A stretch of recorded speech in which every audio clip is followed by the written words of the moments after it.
Hey Reese, so today I'm here to share our favorite educational TV shows. Now, I could probably spend an entire 45-minute video going over screen time and everybody's different points of view on it. We're just gonna skip that. If you're here, we like screen time. Let's just leave it at that. So, these are some educational TV shows that over the years our family has really grown to love. Everyone's family is going to find something appropriate for them. They're going to have different thresholds. So my recommendation for any parent is always to watch a couple episodes and see if it feels appropriate for your kids. If not, obviously don't watch it. Take all of these recommendations as just that, a recommendation. I'm not telling you have to watch anything. So I think I covered all my bases so no one tries to rake me over the coals, but these are my kids' favorites. I feel like most shows anymore do have some kind of good concept to them. However, I'm going to focus on shows that are specifically educational, basically going over more than just social interactions and how to handle them. I feel like a lot of shows cover that now, so I could be here all day listing those different kinds of TV shows. I'm just going to focus on the intentionally educational ones. All of these, I believe, while we were looking into them on the different platforms, they all have a rating of TVY, which I'm pretty sure means it's appropriate for all children. However, I'm going to mention an age range in which our kids were most interested in the show, because even though I feel like all of these are appropriate to show any aged kid, I would say they are definitely more interested at certain ages versus others. So I will recommend that from time to time. And yes, I know we have a lot of subscriptions. That's just the way that we are. That's the way we like to do things here. So we do not have typical cable, satellite, television, anything like that. We have subscription services. Now, back in the day when it was just Mark and I, all we had was Netflix. And then we got Hulu to make up for the live TV that we weren't seeing episodes for. So like Grey's Anatomy, stuff like that.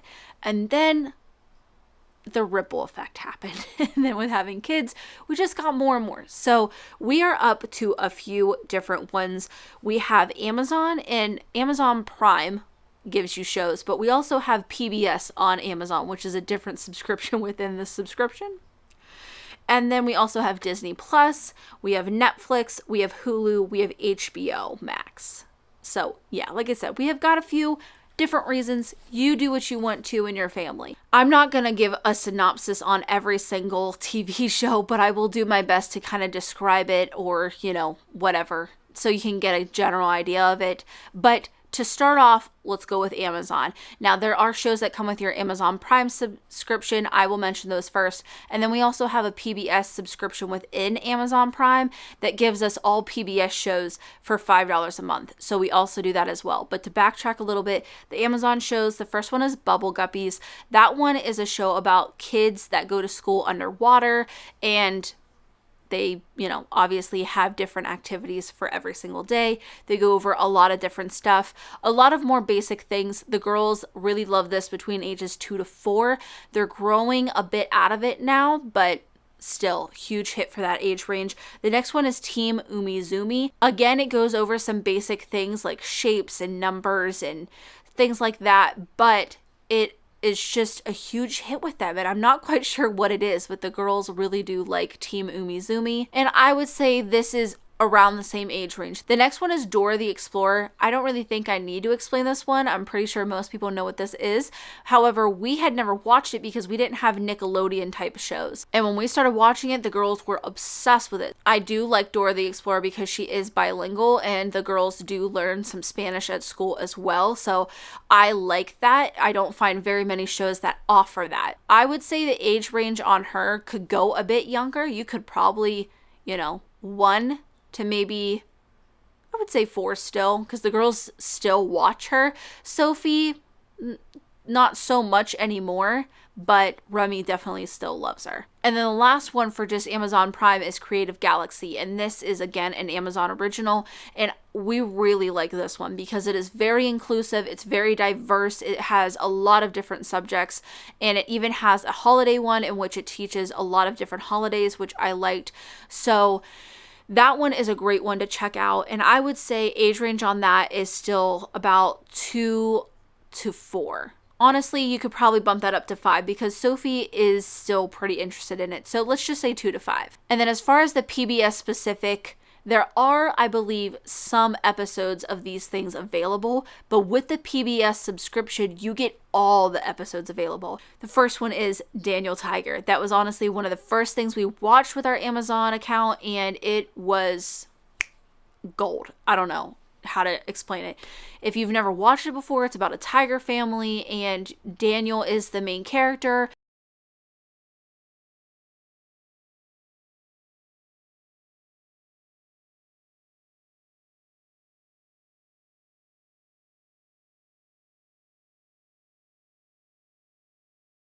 If you have not watched Daniel Tiger, I would highly, highly recommend that show.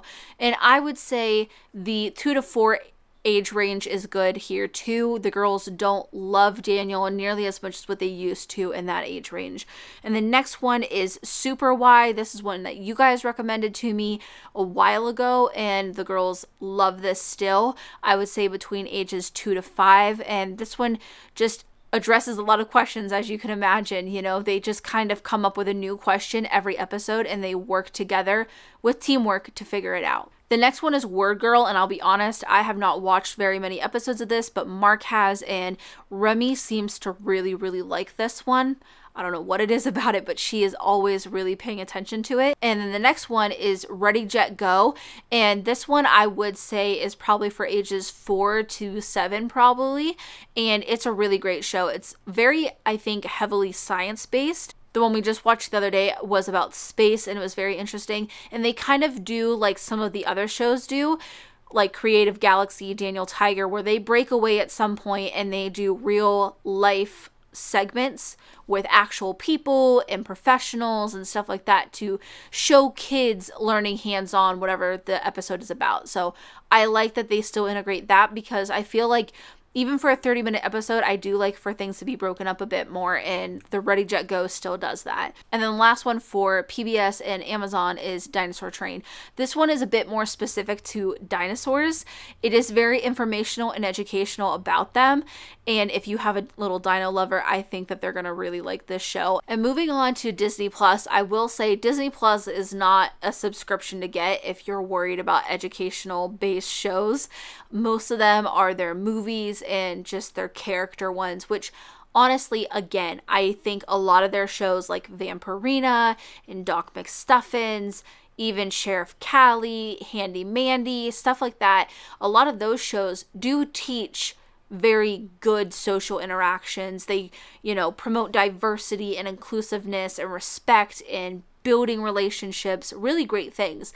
But I feel like they're offered more subtly, and it's just supposed to be a more relaxed show, not necessarily in-your-face educational. So Disney Plus, still recommend it, and honestly, it's one of the platforms we use the most. But as far as shows go on there, we have Bluey. It's a hit in this house. I don't know how else to put it. The girls love it. We love it. It's honestly one of the very few shows that I don't find annoying. It does give me some Daniel Tiger vibes, but in a different way. Daniel Tiger is also, I feel like, heavily about your community as well, whereas Bluey is just very focused on family dynamics and relationships, and it teaches a lot of different things to do with that. So Bluey is a huge hit, and I'd be surprised if you watched an episode and you weren't laughing at the end of it either, because, I don't know, it's such a cute show. I don't think that our family has related so much to a show than that one. But the next one is Little Einsteins, and that's actually the last one for Disney Plus. Really, just these two shows are the ones that, if we say something, you have to put on something educational, and the girls are on Disney, that's the two that they're allowed to have. But Little Einsteins, if you have not heard of that one, it is pretty popular, I feel like, amongst small children. Honestly, it's like nails on a chalkboard to me anymore. It's very educational, don't get me wrong. They have a lot of music and art and problem solving, and just, it's great. but I watched it for what felt like 2 years straight, and I just can't do it anymore. So it is a great show. I just find it kind of annoying, especially his little sister Annie. I think she whines a little too much, but that's just me. Yeah, so I'm not the biggest fan of Little Einsteins, but my kids were, and I would say the age range on that could be from like 1 to 4. Starting to grow out of it slightly. Sophie not so much, but honestly I think it's just because it has been such a long time favorite of hers. She'll always watch that show no matter what. But yes, just be careful. You've been warned. It's one of Mom's lesser favorites, basically. And then moving on to Hulu, because again, I don't have very many for Hulu. It has Leapfrog, which we like. They just have different, I don't know what you would call them. They're a little longer than TV episodes, but they're not quite movie length either. So basically like little short films. They have ones about phonics, ABCs, 1, 2, 3s, just different ones. And I found a lot more available on Hulu than I did on Netflix, but Netflix does have a couple. Leapfrog is the brand of toy that I'm sure that you probably have something of in your house, and it has the characters Violet and Scout on it, just like most of their toys have. Those are really great, especially if you are working on things like letters, numbers, phonics. Obviously, those things don't have an age. So if you are working on those things, I feel like those are appropriate. And the last thing for Hulu is a lot of real life things. Basically, they have a lot of IMAX special movies. I don't really know what they're called, but they have one on panda bears, on Earth, on space, on dinosaurs, and they're all real life accounts, almost like a documentary. And I just like those because I like showing them different aspects of our world, and I find them educational in and of itself, just to kind of give them a little bit of that exposure to those things. And then the next one is HBO Max, and we solely got our subscription to HBO based off of this years and years ago, but Sesame Street was actually moved primarily to HBO. Now you can find episodes on Hulu, Netflix, basically anywhere. Sesame Street has been around forever, but the most inclusive all-around deal you're gonna get is at HBO, because they have specials, they have a lot of the classical episodes, they've got a lot of different stuff. Right now they're doing Elmo's Not So Late Show, and those are really cute episodes. So basically it's like Elmo has a late night talk show, and it's kind of set up like the late night talk shows. It's really cute. So they have a lot of different things. I don't think I need to explain Sesame Street, but I will say that as the years go on and as we have watched it ever since Sophie was a baby, she's now going to be, 6 in October, I feel like they continually grow with their audience. They are continually trying to teach things that are just great. I feel the same way reflecting about Mr. Rogers' Neighborhood and Daniel Tiger, kind of the same thing there. They're instilling a lot of the same great values. Obviously, they've got things like letter and number of the day, and I like that their puppets are becoming a lot more inclusive. So I love to be able to show my girls that just because we might not live somewhere that's diverse, it doesn't mean that the world isn't. So that brings me to Netflix, which is the majority of what our girls watch. They do have their own account. We have watch lists set up, so they're not meandering, and I think that's a huge thing that you can do to make things a little bit safer wherever you're watching something. That just have a watch list that they have to stay on. So before I started on this list, I'm just gonna say, looking at all of them, they all touch on math, science, and just some basic ABCs, 1, 2, 3 shapes kind of stuff. So all of them kind of fit in that range of topics. So I'm not going to spend time trying to explain what they are. But Monster Math Squad, that is one that we have just started watching over the past month. Girls really, really like that. Just depends on what your child is working on at the moment. The next one is Just in Time. This is a huge favorite of Sophie's. Huge one. I would say the age range on this is probably between 4 to 7. I could definitely see her still liking this in a year or so, but at the same time, I can tell that Remy, who is 4, isn't always into it. The next one is Charlie's Colorform City. And this one is great, I think, for a little bit younger kids. So maybe between 1 to 3, 4, give or take. But this one is, when we found this, they wanted nothing but this for like weeks. And the next one is Alpha Blocks. And there's also Number Blocks. And the girls have really been enjoying these lately. You know, most of the time I do ask them to put something on that's educational, but these two shows, Alpha Blocks and Number Blocks, they put on all themselves and they really, really like them. I feel like it's because they offer the information a little bit differently than most shows do, and that's why it makes it a bit more intriguing for the girls, because even Sophie, who knows her letters, she is perfectly fine and will sit there and watch an entire episode of Alpha Blocks. So highly recommend those two.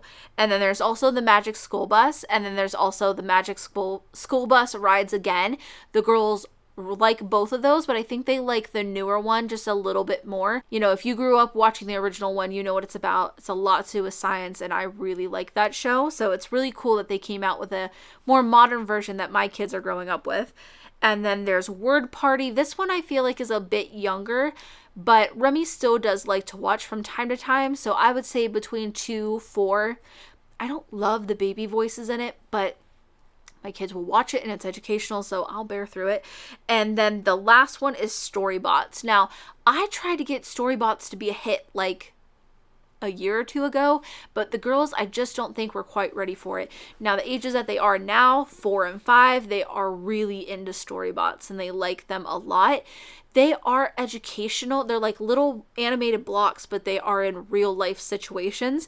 So I think it's really cool. And there's so many different ones. They have a lot of different specials. They really, really like the Storybots now. So I would say between 4 to 6. A lot of these shows just have a couple of seasons, so that's why we're constantly trying to find something else, and that way they don't get too worn out on stuff. And a lot of these things they come back to. Basically, they'll go through different phases of liking a certain one, you know, just kind of depends in the moment. But I hope that this gave you guys something new to watch. If you have any recommendations, leave them down in the comments below, because I'm always looking for new ones. But yeah, if you guys enjoyed this video, make sure to give it a thumbs up, and as always, thanks for watching.